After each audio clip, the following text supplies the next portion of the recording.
Chinese Ministry of Foreign Affairs has labeled the calls by Taiwan's new president, Lai Ching-te, for improving student and tourist exchanges between Taiwan and China as insincere and lacking genuineness, according to an official statement from the Chinese Ministry of Foreign Affairs. Chinese diplomats have made references to Taiwan's new president as a dangerous radical figure. This was the response of the Chinese Ministry of Foreign Affairs of the People's Republic of China to the initial speech delivered by Taiwan's newly inaugurated president. As widely known, in this speech, Lai Ching-te emphasized the utmost importance of a peaceful resolution to the Taiwan issue and the need for a constructive course in relations between Beijing and Taipei. However, Beijing not only chose to disregard these crucial calls by Taiwan's new president, but also went as far as to accuse him of insincerity and radicalism. To make matters worse, Beijing imposed sanctions on American companies that supply weapons to Taiwan, thereby escalating tensions in the region and undermining efforts towards a peaceful resolution of the long-standing Taiwan dispute. Therefore, it can be stated that with the assumption of office by Taiwan's new president, the relations between China and Taiwan have not only failed to improve or stabilize, but we can talk about a further deterioration of relations, with Beijing clearly opting for a tough and militant rhetoric. This indicates that the situation between the two countries has worsened significantly since the new president took office in Taiwan, in his relations with the island. Of course, one could argue that China's President Xi Jinping is disappointed with the outcomes that have emerged from Taiwan's presidential elections. What China would prefer to observe in the leadership position of the island is a more advantageous policy for itself. However, it is also evident that in China, they cannot ignore the fact that the majority of voters in Taiwan want to preserve the achievements and values that symbolize the last decades of the existence of the Chinese Republic on the island of Taiwan, which is a crucial aspect that cannot be overlooked. And a peaceful resolution to the Taiwan issue remains a priority not only for the residents of Taiwan, but also for their allies, primarily for the United States. As it is known, the delegation from America was in attendance at the inauguration of the new president of Taiwan. A critical component of his strategy for foreign policy will be to enhance and strengthen relations with the United States. And it is obvious that both candidates vying for the position of President of the United States will have a keen interest in this improvement of relations. Both the current president, Joseph Biden, and his predecessor and main competitor, Donald Trump, played significant roles in the recent US presidential election. Thus, it is undeniably apparent that Beijing, fully aware of the prevailing situation, could potentially opt for a more cautious and judicious approach in managing its intricate and delicate relations with Taiwan.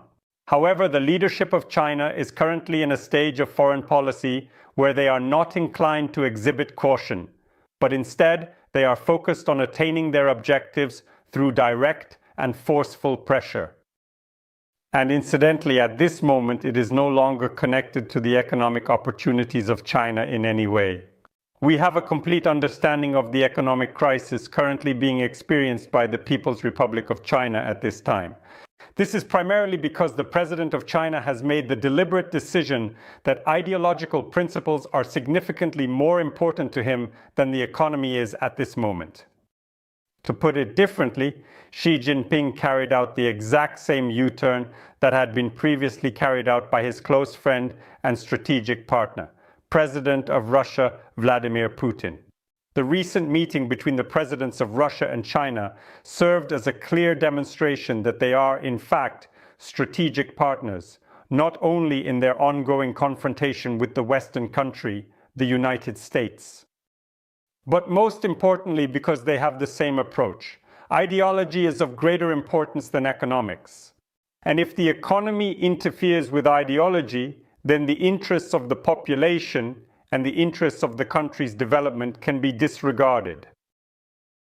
That is the reason why, when we state that Taiwan desires peace with China, and China intimidates Taiwan with war, that is the most accurate and comprehensive definition of the current situation.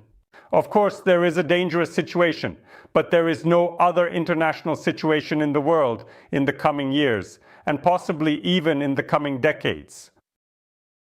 The inauguration of the new president of Taiwan and his calls for peace, constructive cooperation, and a humanitarian dimension in the relations between the island and the mainland could present a valuable opportunity for the leadership of the People's Republic of China to demonstrate a similar constructive approach and foster positive engagement. Nevertheless, there is no trace of desire in Beijing's response to demonstrate anything akin to that particular sentiment. There exists a completely different desire, the desire to maintain the pressure. And I have nearly no doubts that the destabilization of the situation in the Asia-Pacific region will persist and carry on in the future. Similar to Vladimir Putin, he is attempting to comprehend the location of those red lines. Subsequent to this, his actual direct conflict with the Western countries may potentially occur. President of China Xi Jinping will also be conducting tests on these red lines and evaluating their boundaries. And as is frequently the situation with the search for those red lines where democracies are prepared to respond firmly to dictatorships, every error by the president of China or the president of Russia could potentially result in a significant war with consequences that cannot be reversed. That is the reason why it is extremely important to prevent Beijing from getting involved in this war, from being fully prepared to resolve the Taiwan issue through the use of military force. That's why it's so important to prevent even the demonstration of such an approach. And this demonstration has been ongoing for several years in a row. And it's absolutely not by chance. The new military council of the Communist Party of China, formed after the latest party congress, was specifically established as a council of generals who are experts on the Taiwan issue. Of course, not regarding the political resolution of the crisis, but concerning a potential attack on the island. This is also a signal that has become an important part of Xi Jinping's policy. This is the justification for the re-election of the Chinese president for a third term, which is unprecedented in the highest office in the country and the Communist Party. That is the reason why Xi Jinping must demonstrate that he is prepared for war in order to show his readiness. Whether he will make a decision on such a war depends on the Western countries and the preparedness of the civilized world to confront this clearly evident challenge. Thank you, friends. Stay on this channel, subscribe to it, take advantage of its support opportunities.